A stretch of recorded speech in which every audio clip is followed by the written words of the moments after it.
Pozdravljeni vsi skupaj in dobrodošli v oddaji Globalno oko. Najlepša hvala, da ste se nam pridružili. Sem Emily Francis in vsak teden se poglobimo v dogajanje v svetu, v katerem živimo. In tukaj je pregled naših glavnih zgodb in o čem bomo danes govorili. V Belfastu se je na shodu proti rasizmu zbralo na tisoče ljudi, potem ko je v glavnem mestu Severne Irske prišlo do nasilja nad priseljenci.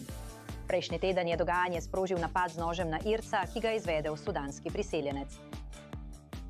Tudi ta konec tedna množice Albancev nadaljujejo proteste proti načrtovanemu luksuznemu kompleksu na otoku ob obali. Projekt, ki je povezan z zetom predsednika Trumpa, Jaredom Kushnerjem, obtožujejo, da uničuje okoljsko občutljiva območja, znana po svoji divjini. Z nenadzorovanim izbruhom ebole po vsej Afriki narašča strah, saj se 10.000 Afričanov odpravljajo v Severno Ameriko na letošnje svetovno prvenstvo FIFA.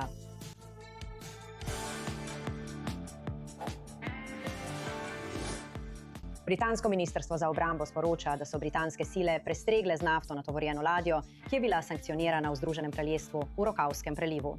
Obtožena, da pripada ruski senčni floti, je bila zahtevna 6-urna operacija, podprta z letali, helikopterji in mornariškimi plovili. Podprla pa naj bi jo tudi Francija. Ministrstvo za zunanje zadeve prav tako navaja, da je to prva tovrstna operacija pod vodstvom Združenega kraljestva in dodaja, citiram, plovilo Smertos so preiskali komandosi kraljevih marincev in posebej usposobljeni policisti iz Nacionalne agencije za boj proti kriminalu. Kljub najboljšim prizadevanjem Rusije, da bi se izognila sankcijam in še naprej podžigala svojo barbarsko vojno z Ukrajino. Ponovno, to je citat. Britanska premierka je dodala, citiram, še en udarec za Rusijo in opominja tiste, ki podžigajo Putinovo vojno v Ukrajini, da se ne morejo skriti. Tudi Ukrajina je odgovorila in pozdravila prestrezanje kot, citiram, udarec Kremljevi vojni mašineriji. Ameriške vojaško-vodene zračne napade so ubile vodjo venezuelske tolpe, Tren de Aragua. Predsednik Trump je na družbenih omrežjih zapisal, citiram, po moji presoji in usmeritvi je južno poveljstvo ZDA izvedlo hiter in smrtonosen kinetični napad za uspešno usmrtitev Nina Guerrera. In lahko vidite tudi posnetke, ki ste jih prej videli na zaslonu, to pa je njegova fotografija. Predsednik Trump je objavil tudi posnetek zelenega poslopja in bližnje lope, ki sta bili razstreljeni, ter ostankov, ki so poleteli v zrak. Venezuelske oblasti pravijo, da so sodelovale v skupnih operacijah v začetku leta 2026, ko so ameriške sile izvedle dramatično nočno misijo in zajele takratnega venezuelskega predsednika Nicolasa Madura. Obtožujejo ga, da je sodeloval v zaroti s tolpo. Zdaj je v zaporu v New Yorku in predhodni postopki trenutno potekajo. Vzklikajo dol z njim. Desetine zaposlenih v dolgoletnem Kennedyjevem centru v Washingtonu so začeli odstranjevati ime predsednika Trumpa, ki je bilo pritrjeno na to znamenito kulturno ustanovo. Predsednik Trump je obljubil, da bo center prenovil in preimenoval. Center je bil odprt leta 1971 kot spomenik predsedniku Johnu F. Kennedyju, potem ko je bil leta 1963 umorjen. Zvezni sodnik je odločil, da imena ni mogoče spremeniti brez akta kongresa. Kongres Združenih držav Amerike je edina skupina, ki lahko spremeni ime. To ni prišlo pred kongres, to je nezakonito. Oder za spremembe je bil postavljen do petkovega roka, vendar je Kennedyjev center prosil sodnika, naj ta rok podaljša do sobote zaradi neviht, ki so zajele območje. Desettisoče podpornikov skupnosti LGBTQ+ se je v soboto udeležilo letne parade ponosa na ulicah glavnih mest Romunije in Bolgarije. To se dogaja v ozadju naraščajočega nasprotovanja konzervativnih skupin v pravoslavni krščanski državi. Romunija je danes ena izmed zadnjih 3 držav v EU, ki ne priznava neporočenih parov in istospolnih parov v nobeni obliki. Pred kratkim je Poljska začela priznavati poroke, sklenjene v tujini.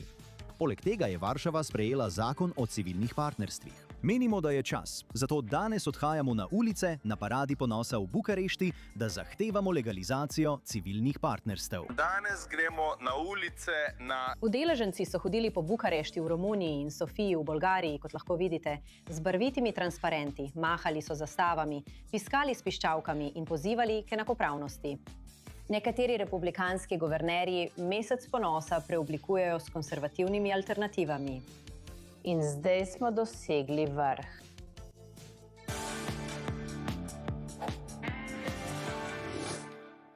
Po napadu z nožem v Belfastu, o katerem smo govorili na začetku oddaje, je imigracijska politika znova v središču svetovne pozornosti. Prejšnji teden so izbruhnili protesti proti priseljevanju. Ta teden pa je bila organizirana protishod v podporo migrantom. Za današnjo razpravo v Belfastu se nam pridružujeta Jamie Bryson iz Unionist Voice Policy Studies v Londonu in neodvisna novinarka Rebecca Gregg. In tukaj v studiu z nami je višji dopisnik in 24 News English Owen Alterman. Lep večer vsem skupaj, preden pa začnemo z razpravo, si poglejmo nekaj ozadja. Belfast je postal najnovejša vroča točka v britanski razpravi o priseljevanju. Kar se je začelo kot napad z nožem in aretacija sudanskega moškega zaradi poskusa umora, se je hitro razširilo v več noči nemirov proti priseljevanju. Domovi, avtomobili in podjetja povezana z manjšinskimi in priseljenskimi skupnostmi so bila tarča napadov. Policisti so bili napadeni, družine pa so bile prisiljene zapustiti svoje domove. Toda to ni več samo zgodba iz Belfasta. Nasilje se je razširilo v veliko širšo razpravo v Združenem kraljestvu o mejah, azilu, kriminalu in vlogi skrajno desničarskih skupin na spletu. V mestih od Glasgowa do Liverpoola in Brightona so se protesti proti priseljevanju in protirasistični demonstranti soočili, kar kaže, kako hitro se lahko lokalna jeza spremeni v nacionalno soočenje. Za kritike vlade nemiri odražajo neuspehe pri nadzoru priseljevanja in zaupanju javnosti. Za druge pa je to opozorilo, da se posamezni zločini izrabljajo za napad na celotne skupnosti. In v Belfastu, mestu z dolgo zgodovino delitev, je zdaj strah, da je priseljevanje postalo nova ločnica. Torej je vprašanje, ali je neuspešna politika priseljevanja vzrok za nedavne nemire. In zdaj k naši razpravi. Še enkrat dobrodošli našim gostom. Prvo vprašanje, vsak ima 30 sekund za odgovor. Gremo po vrsti. Najprej bomo začeli z Jamiem. Toda vprašanje je, ali so nedavni nemiri res povezani z najnovejšimi napadi z nožem, ali pa so del veliko globlje razdeljenosti v Združenem kraljestvu glede politike priseljevanja. Izvoli, Jamie. Mislim, da je odgovor pritrdilen na obe vprašanji. Lahko je oboje hkrati. Mislim, da je napad z nožem sprožil jezo, dogajanje ta teden, vendar pa že dolgo časa obstajajo dolgotrajne naraščajoče skrbi in vprašanja glede priseljevanja in njegovega vpliva na skupnost po vsej Združenem kraljestvu. Tako, mislim, da je res, da se je to nabiralo že dlje časa, vendar je incident z zabadanjem to v bistvu pripeljal do vrelišča. V redu, zdaj si ti na vrsti, Rebeka. Kaj pa ti misliš? Mislim, da se strinjam. Vedno potrebuješ katalizator. In očitno je bil to katalizator. Ampak ne bi bil katalizator, če to ne bi bil tako velik problem. In očitno, čeprav vidimo to nemire v Belfastu, smo očitno videli podobne prizore, ne samo po vsej Veliki Britaniji, ampak tudi druge. In očitno priseljenska politika, pa naj bo to v ZDA, v Veliki Britaniji, na Severnem Irskem ali kjerkoli po svetu, vidimo ogromne spremembe, saj ljudje res izražajo svoja čustva.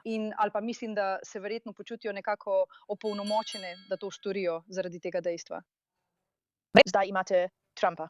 30 sekund je poteklo, Rebeka, ampak seveda boš imela še eno priložnost. Zdaj imamo tukaj Owena Altermana s svojo oceno. Owen?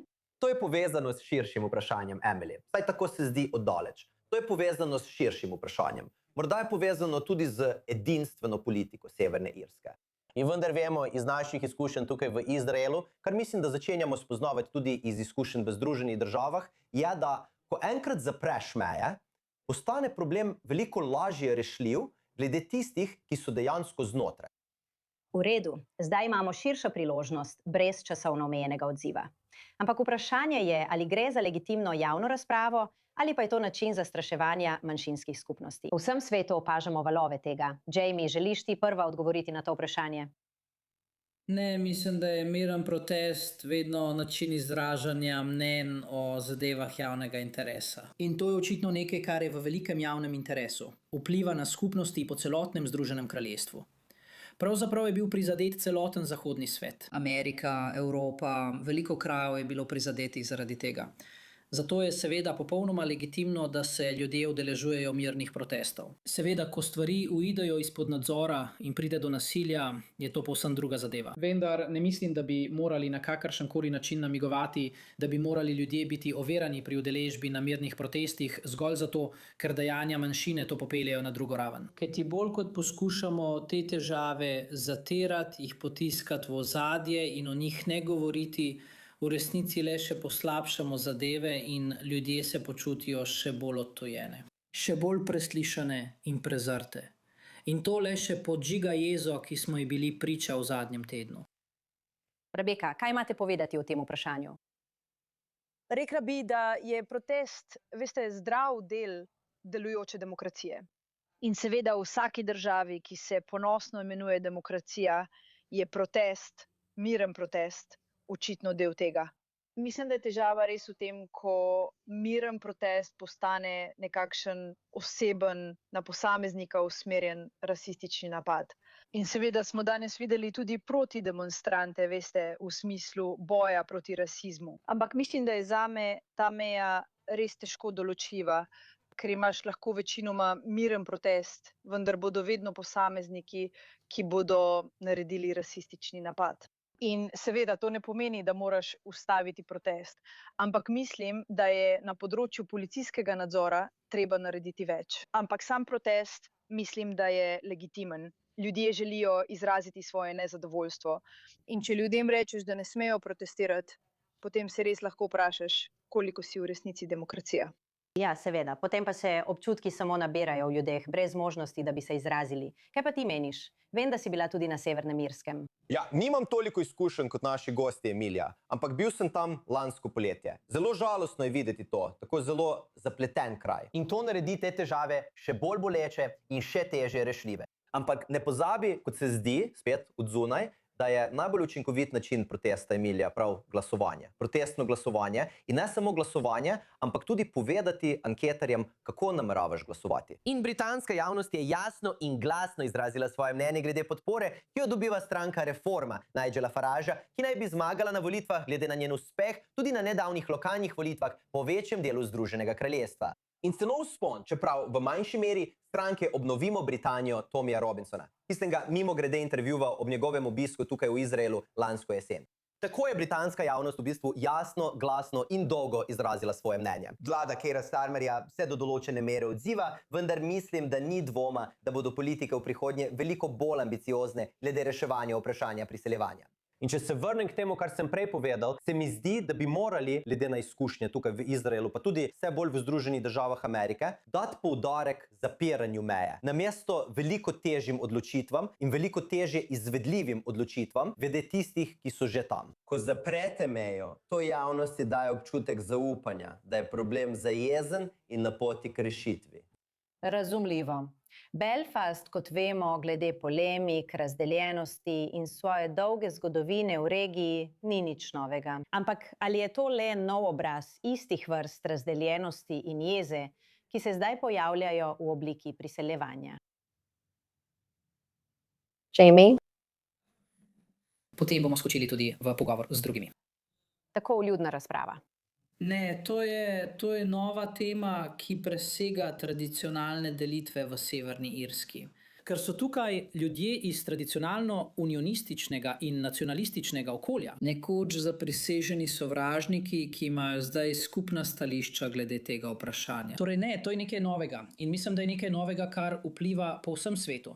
In lejte, ko imate skupnosti, zlasti delavske skupnosti ali skupnosti s socialnimi prikrajšanostmi, katerih celotna identiteta in življenje temeljita na, veste, družbenih tradicijah, povezanosti, generacijah njihove družine. To je njihova identiteta, to je njihovo bistvo. Ni tako kot pri pripadnikih srednjega ali višjega razreda, ki so lahko socialno mobilni in se preprosto preselijo tja, kjer so najboljše službe. Njihova skupnost jim pomeni vse. In kar vidijo, je celotna podoba, identiteta in vrednote njihove skupnosti. ki se spreminjajo in jih spreminja vsiljevanje politike strani političnih elit. Jim ni treba trpeti obglavljen na svojih ulicah, nimajo azilnih hotelov v svojih zelenih, srednjerazrednih predmestjih. In namesto tega so delavski razred in prikrajšane skupnosti tiste, ki se morajo soočati s posledicami vsega tega, kot smo zelo nazorno videli pred manj kot tednom dni na Severnem Irskem. Rebeka, kaj meniš? Pravzaprav bi se strinjala z veliko tega, kar praviš. Mislim, da je ena glavnih težav in rada bi izpostavila širši globalni problem, ker mislim, da je res pomemben. Čeprav je danes poudarek na Belfastu, smo pravzaprav, kot sem rekla, iste težave videli po vsem svetu. Tudi če pomislimo na Tel Aviv, ko so ljudje protestirali proti prihodu ljudi iz Sudana in Eritreje, je bila ena glavnih težav prav to. Pravzaprav so bile to delavske izraelske skupnosti, ki so, lahko rečem, trpele. Seveda niso vsi tako čutili in pravzaprav je bilo tudi veliko ljudi, ki so begunce sprejeli z odprtimi rokami. Ampak mislim, da je pogosto prevladoval občutek, da so srednji sloji pogosto sedeli zelo udobno in zelo daleč stran od krajev, kjer so se te izbruhi dejansko dogajali. In mislim, da moramo biti zato pri tej razpravi zelo previdni, ker imajo ljudje očitno tudi upravičene pritožbe. In mislim, da je ena od težav ta, da se ljudje pogosto osredotočajo na tujce ali novince. To je zgodovina človeštva. Ljudje so se vedno selili. Ljudje so vedno iskali varnost, boljše življenje drugje. Ampak potem se seveda postavi vprašanje, kaj se zgodi z ljudmi, katerim se te novinci pridružijo. In pogosto so te ljudje prav tako delavski razred, ki se že sam bori. In tako se zdi, da je nekakšen konflikt skoraj neizogiben, žal. Ja, in to smo videli znova in znova po vsem svetu in skozi zgodovino. Dobro je povedala Owen. Kaj bi ti dodal k temu? Poglej, tukaj so očitno globalne razsežnosti. In Rebeka ima prav. V Izraelu smo imeli, župana Eilata, ki je želel eritrejske migrante spraviti na avtobuse in jih poslati v premožne soseske Tel Aviva ali premožna predmestja Tel Aviva, da bi poudaril svoje stališče. In veliko Eritrejcev in Sudancev je bilo skoncentriranih v eni soseski v Tel Avivu, blizu glavne avtobusne postaje. In to je bilo očitno nesorazmerno. Ampak od zunaj se zdi, da so tukaj določeni elementi, ki se nanašajo na Severno Irsko. Poglejte, veliko medijskega poročanja se je osredotočilo na ugibanja ali celo več kot ugibanja, da so lojalistične milice, protestantske milice, če hočete, v Severni Irski morda sodelovale pri spodbujanju protestov in nemirov, ali pa so stali ob strani, ko bi lahko posredovali in jih ustavili.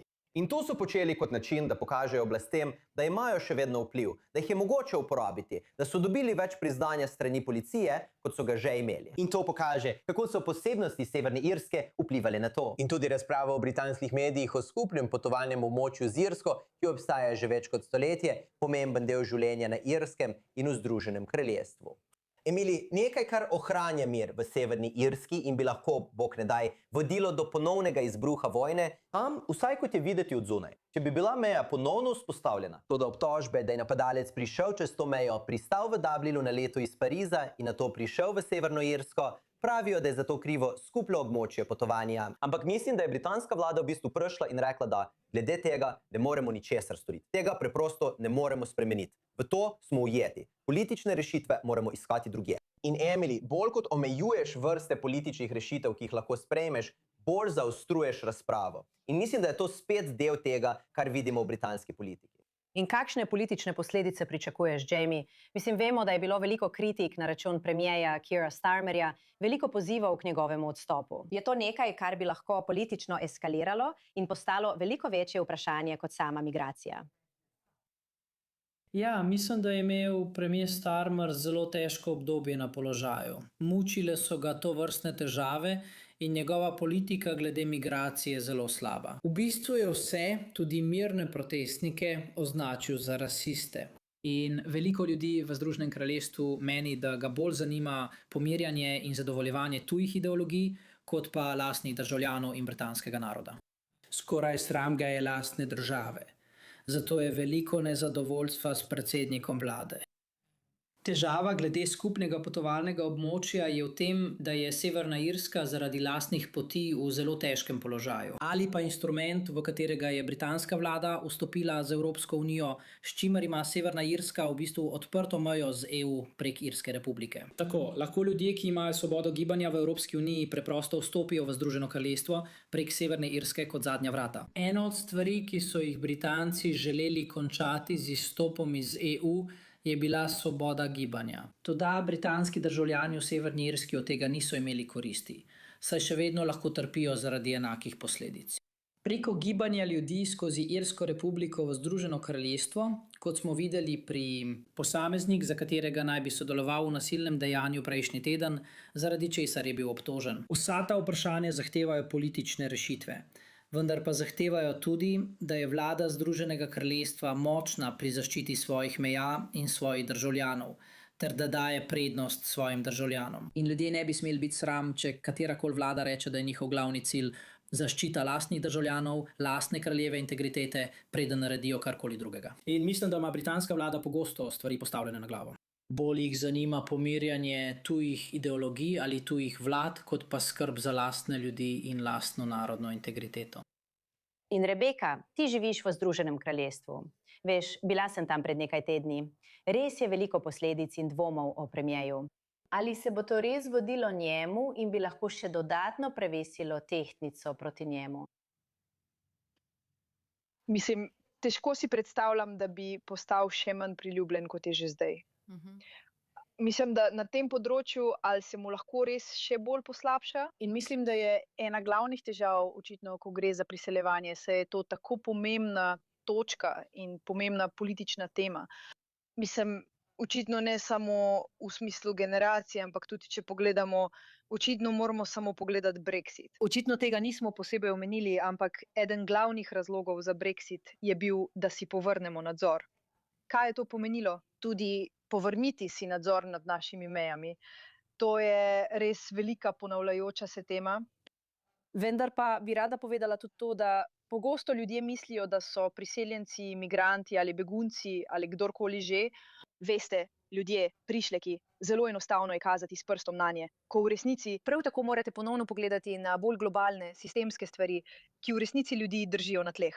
Ne glede na to, ali gre za življenjske stroške ali gre za gospodarsko krizo. In enostavno je, veste, krivdo pripisati osebi, ki prihaja, namesto bolj nejasni, globalni dobavni verigi, ki je veliko manj oprijemljiva in tudi veliko težje obvladljiva.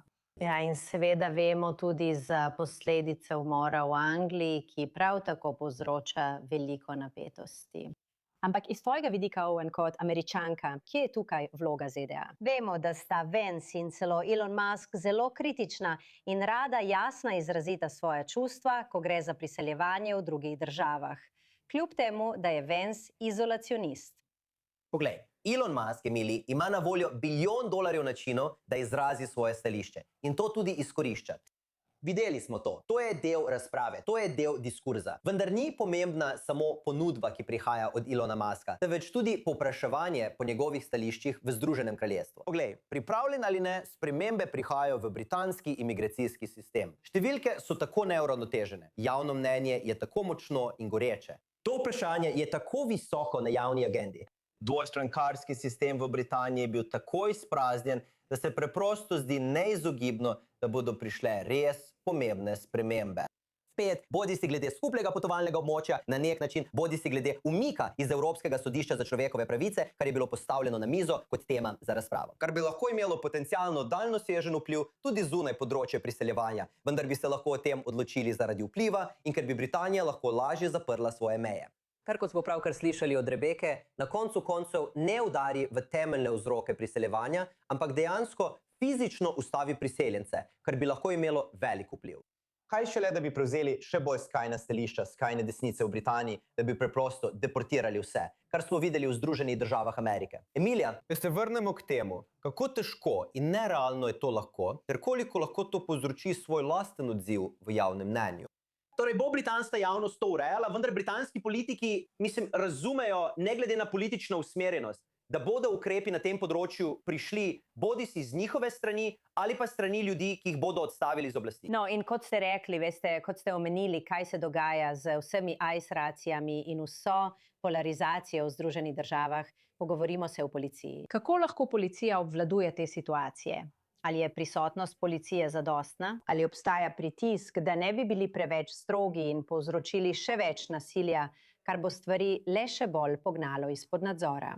Ali obstaja rešitev z vidika policije, ne da bi bilo še več ljudi poškodovanih, ne da bi bilo še več ljudi poškodovanih? Jamie, ti prva. Mislim, da morajo biti policisti zelo previdni pri tem, kako ravnajo predvsem z mirnimi protestniki. Torej, morajo omogočiti mirne proteste, seveda pa imajo še vedno nalogo, če se te mirni protesti spremenijo v nasilje. To je ena stvar.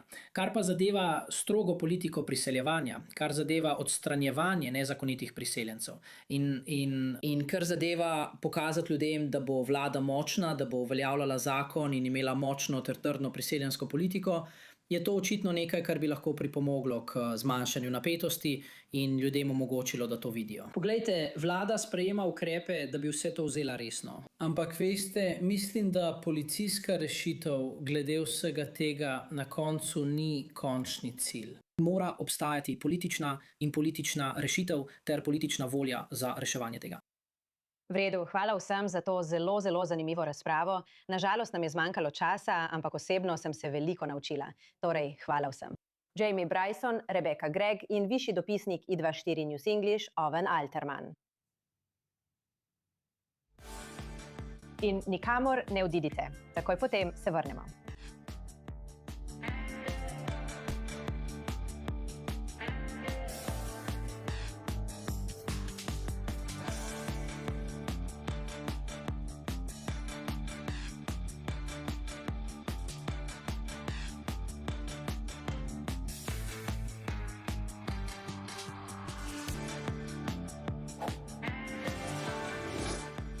Dobrodošli nazaj v Globalno oko. Sem Emily Franc. Še več zgodb, ki polnijo novice po svetu. V Demokratični republiki Kongo so se rivalske politične skupine spopadle med zborovanjem proti predlaganemu zakonu, ki bi predsedniku omogočil, da ostane na oblasti dlje od 2 mandatov. Na enem izmed številnih protestov po vsej državi je opozicija, koalicija C64, protestirala pred parlamentom in se spopadla s provladnimi aktivisti, zaradi česar je morala policija spopade razgnati s solzivcem. Ozrimo se nazaj. Ne bomo popustili strahu ali ustrahovanju, korakali bomo. Bili bomo ob tej stavbi in ne glede na to, kaj se zgodi, predsednik ne more posegati v našo ustavo. Spori so se pojavili, ko se država sooča z več krizami, vključno z najnovejšim izbruhom ebole in zaostrovanjem dolgoletnega konflikta z uporniki M22, ki jih podpira Ruanda. 62-letni predsednik je pred kratkim izjavil, da bi se strinjal voditi s konflikti prežeto državo še 3. mandat. Češ, če si to ljudje želijo. In po referendumu o reformi ustave v soboto so truplo tajske princese Ha odpeljali v Veliko palačo, dan po razglasitvi njene smrti. Najstarejša hči tajskega kralja je bila v komi od decembra 2020, potem ko je po besedah zdravnikov izgubila zavest zaradi težav s srcem. V izjavi palače so povedali, da je umrla prejšnji četrtek, potem ko se je njeno stanje poslabšalo zaradi okužbe, kolitisa, nizkega krvnega tlaka, aritmij in motenj stejevanja krvi. Palača bo zanjo pripravila kraljevski pogreb. Tajska vlada pa naj bi razglasila obdobje državnega žalovanja. Elon Musk, drugi najbogatejši človek na svetu, leti še višje. SpaceX je prejšnji četrtek na borzi Nasdaq zbral rekordnih $75 milijard ob svoji prvi javni ponudbi delnic. Do zaprtja borze v petek je delnica poskočila za skoraj 20% na $161 na delnico, s čimer je bila vrednost podjetja ocenjena na $2,1 bilijona. In ker ima Elon Musk večinski delež vreden približno $866 milijard, skupaj s Teslo in ostalimi njegovimi podjetji, njegovo premoženje zdaj presega $1,1 bilijona. Ko se je to dejansko zgodilo, ko so delnice v petek dejansko začele kotirati. Biljon. Kako čudna in smešna beseda. Vedno znova smo morali izumljati nove besede za vse te ničle, ki jih dodajamo za številke. In veste, čestitke Elonu Musku, ker je postal prvi bilionar na svetu. In medtem, ko občudovalci vidijo Muskovo neposrednost kot del njegove privlačnosti in šarma, kritiki so ga obtožili, da uporablja moč kot oligarh, izražajo zaskrbljenost glede upravljanja v njegovih podjetjih in nasprotujejo njegovemu vse bolj pristranskemu političnemu vmešavanju. Torej, ali je SpaceX pripravljen, da dolgoročno raste in raste? To ostaja vprašanje. No, to niso najljubše ameriške prostočasne dejavnosti, kot so bejzbol, košarka, nogomet in podobno. Namesto tega je prvi profesionalni športni dogodek, ki poteka v Beli hiši, Ultimate Fighting Championship. Le 4000, oprostite, jih bo prisotnih na južni zelenici in to samo po vabilu. Vendar pa bo v bližnji navijaški coni zbralo kar 85 000 ljudi. Spektakel mešanih borilnih veščin sovpada s 80. rojstnim dnem predsednika Trumpa, ki je danes. Prav tako je danes dan zastave. Predsednik Trump pa je večkrat imenoval UFC za največji spektakel na svetu. UFC borba je eden izmed več pomembnih dogodkov, načrtovanih za praznovanje 250. rojstnega dneva Amerike, vključno z dirko IndyCar okoli National Mall, ki je predvidena okoli 4. julija. Zdaj pa osvetlimo nekaj najpomembnejših zgodb z vsega sveta, ki ste jih morda ta teden spregledali.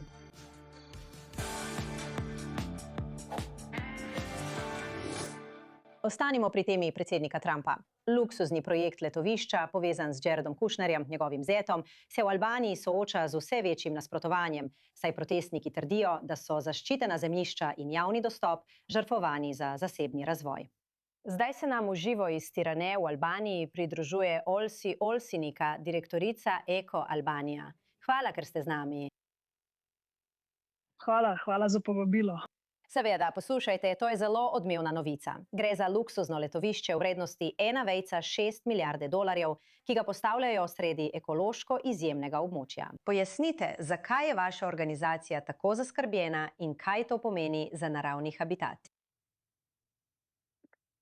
Pravzaprav ni tako, ni samo Ekovila, mislim, da je tukaj celoten okoljski sektor civilne družbe, ki se je pridružil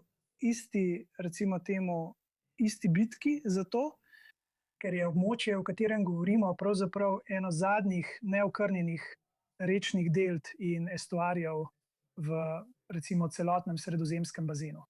In območje ima živ preplet vseh kategorij zavarovanih območij, ne glede na to, da je kot celota kategorija 5, kar pomeni zavarovana krajina, vendar vsebuje veliko drugih vrednot in biotske raznovrstnosti. Samo da veste, prav skozi središče tega območja teče prvi evropski narodni park divje reke, to je reka Vjosa. In seveda je območje dom številnim emblematičnim in redkim vrstam ter pomembnim vrstam, še posebej pticam, pa tudi sesalcem, kot so flamingi, kodrasti pelikan, glavata kareta in tudi sredozemski menih tjulen.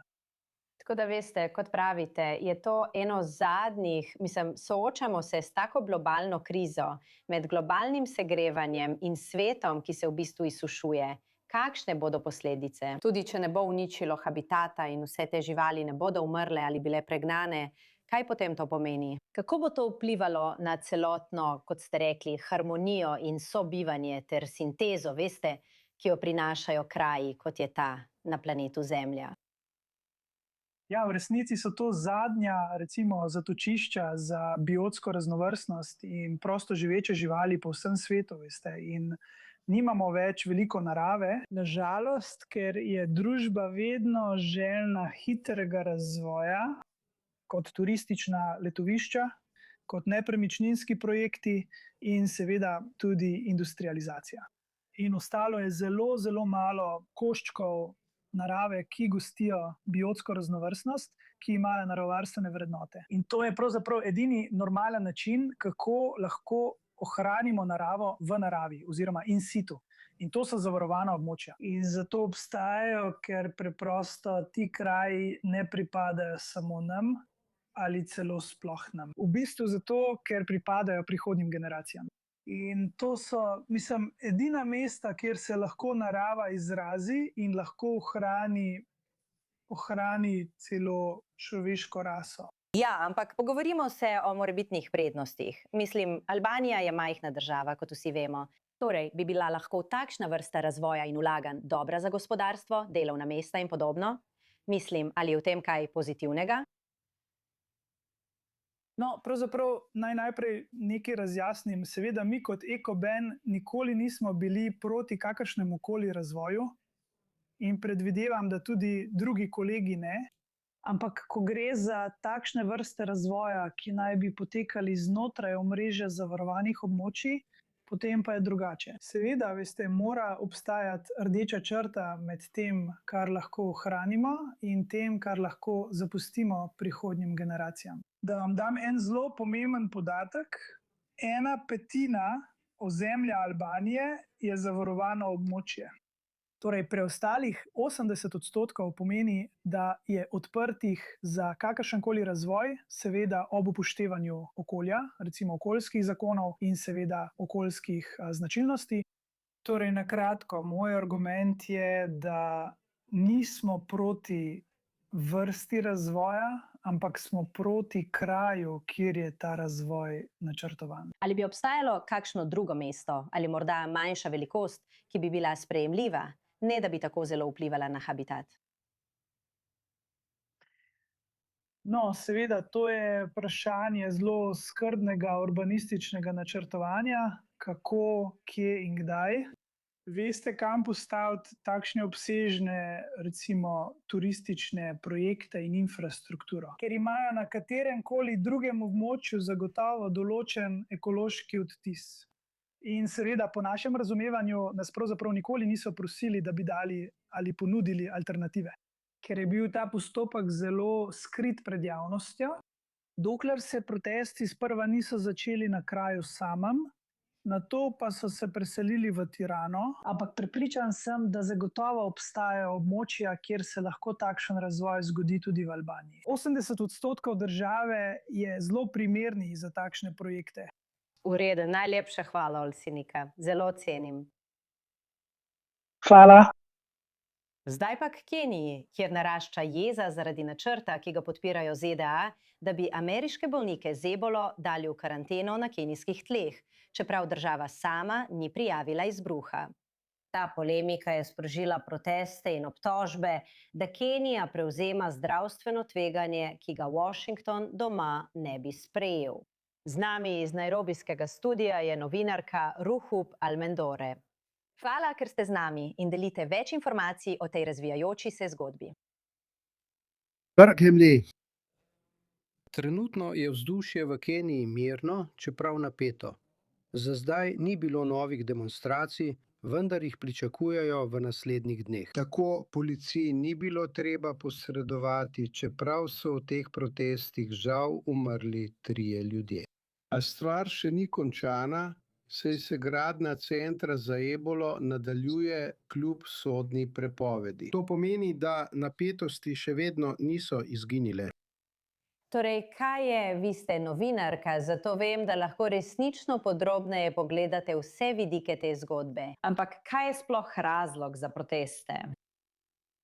Prvi razlog je, da se ljudje bojijo, da bo ebola prišla v Kenijo, kar mi nič nenavadnega, ker v Keniji med 17 izbruhi, ki so bili tam v zadnjih desetletjih, ni bilo niti enega primera ebole.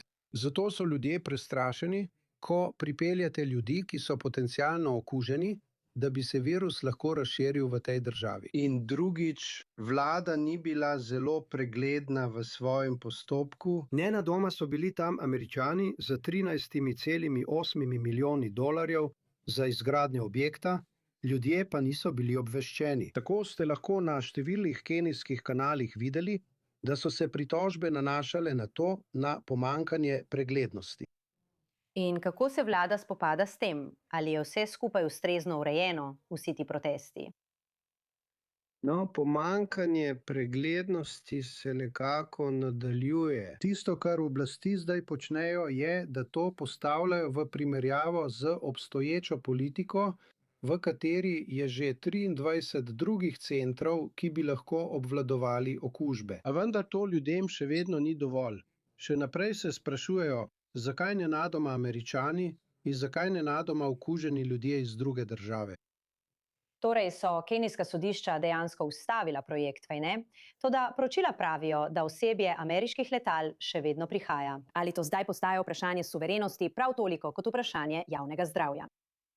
Ja, no, sodišče je izdalo odredbo o ustavitvi, vendar te odredbe niso upoštevali. Ministrstvo za zdravje je ukrepalo, ker se sklicujejo na ustavo, ki pravi, da imajo oblasti v primeru zdravstvenih izrednih razmer pravico nadaljevati ukrepe proti zdravstvenim tveganjem in to se zdaj dogaja. Za ljudi pa to ni ravno lepo, ker vidijo, da se njihove sodnike obide in da se gradnja dogaja na oddaljeni letalski bazi. Tako da do zdaj nihče ni videl ničesar.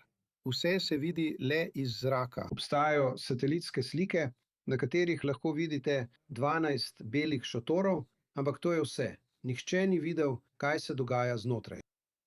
V redu, najlepša hvala, Ruth, za vaše vpoglede. Tudi vam hvala. Obrnimo se na New York. Mesto, ki nikoli ne spi, je že več kot začelo širiti novice. New York Knicks so se zapisali v zgodovino s svojo prvo naslovom prvaka NBA po več kot 50 letih. Zmaga je bila čustvena, praznovanja pa še vedno potekajo, vendar so v nekaterih primerih postala nasilna. Več o tem ima Michelle Keki iz i22 News English. Po več kot pol stoletja dolgem sušnem obdobju brez naslova so bili navijači Knicksov žejni uspeha. Več generacij navijačev Knicksov je sanjalo o zmagi v prvenstvu NBA. Zadnji naslov ekipe je bil leta 1973. Po napeti zmagi Knicksov 107-106 v četrti tekmi na domačem igrišču so se Knicks v peti tekmi pomerili s Spursi v San Antoniju. Zmagali smo! Čeprav so imeli Spursi na začetku nadzor, so Knicks pokazali vztrajnost, ki je zaznamovala njihov nastop v končnici in prevzeli pobudo proti koncu četrte četrtine. New York je izbruhnil v morje modre in oranžne barve. Ena od igralk ekipe je po nesreči v živo prenašala praznovanje v garderobi na družbenih omrežjih. Čakaj, kako to ustaviš? Kako končaš prenos v živo? Medtem ko je večina navijačev ostala mirna, so se nekatera praznovanja sprevrgla v nasilje. Okoli 2. ure zjutraj policija poroča, da so bili v bližini Times Squarea odjeknili streli. Incident je bil ujet na kamero. Šolski avtobus je bil prav tako zažgan. Policija pravi, da so aretirali ljudi. Kljub kaosu še ni jasno, koliko jih je bilo. Večina navijačev Knicksov in New Yorkčanov praznuje zmago kot uresničitev sanj. Decembra je Izrael postal prva in edina država, ki je uradno priznala državo Somaliland na Afriškem rogu. Danes je predsednik Somalilanda začel obisk v Jeruzalemu z velikim praznovanjem na obeh straneh. Starejša dopisnica i22 News English Owen Alterman poroča. Uradna državna dobrodošlica v edini državi, kjer jo lahko dobi. Predsednik Somalilanda stopa po rdeči preprogi v rezidenco izraelskega predsednika v Jeruzalemu, kar označuje nastajajoč poseben odnos med Somalilandom in Izraelom. Čudovite slike ljudi iz Somalilanda, ki mahajo z izraelskimi zastavami v znak praznovanja tega novega odnosa, so ogrele naša srca, gospod predsednik. Danes smo prav tako navdušeni, da zastave Somalilanda vihrajo tukaj v predsednikovi rezidenci in po vsem Jeruzalemu. Izrael je priznal Somaliland decembra lani kot prva in še vedno edina država, ki je to storila. Že 35 let je Somaliland v praksi neodvisen, njegova prestolnica pa je Hargeisa, njegova vlada pa nadzoruje svoje ozemlje. Številne države so Somaliland obravnavale kot neodvisnega, vendar ga je uradno kot neodvisnega priznala le Izrael. Somalilandci so navdušeni. Od predsednika Abdija Abdirahmana Mohameda Abduaka navzdol. Izrael je sodeloval v gibanju, ki si ga bomo zapomnili v diplomatski zgodovini naše države. In tega dejanja ne jemljemo zlahka.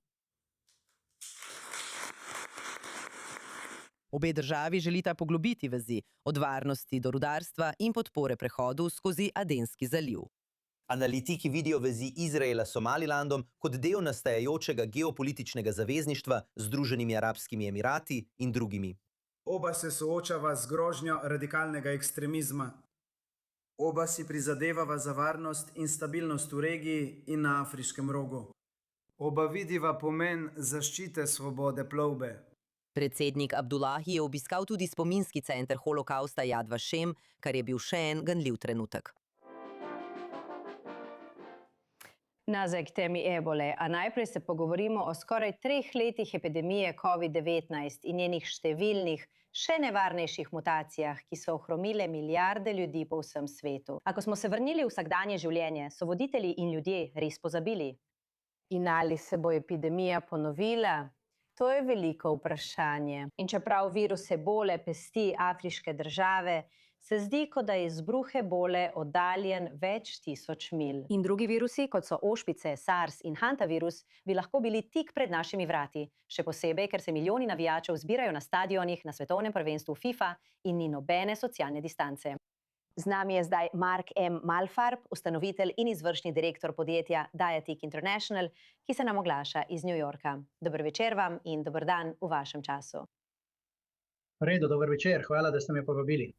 Diadec je globalno biotehnološko podjetje, ki kotira na borzi Nasdaq in se že vrsto let ukvarja z virusi in boleznimi.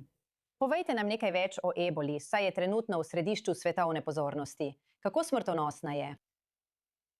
Po podatkih WHO in drugih agencij je smrtnost ebole nekje med 30% in 50%, nekateri pravijo celo do 90%, vendar mislim, da je bolj realno med 30 in 50%. Torej, govorimo o zelo smrtonosnem virusu, ki kroži po Afriki.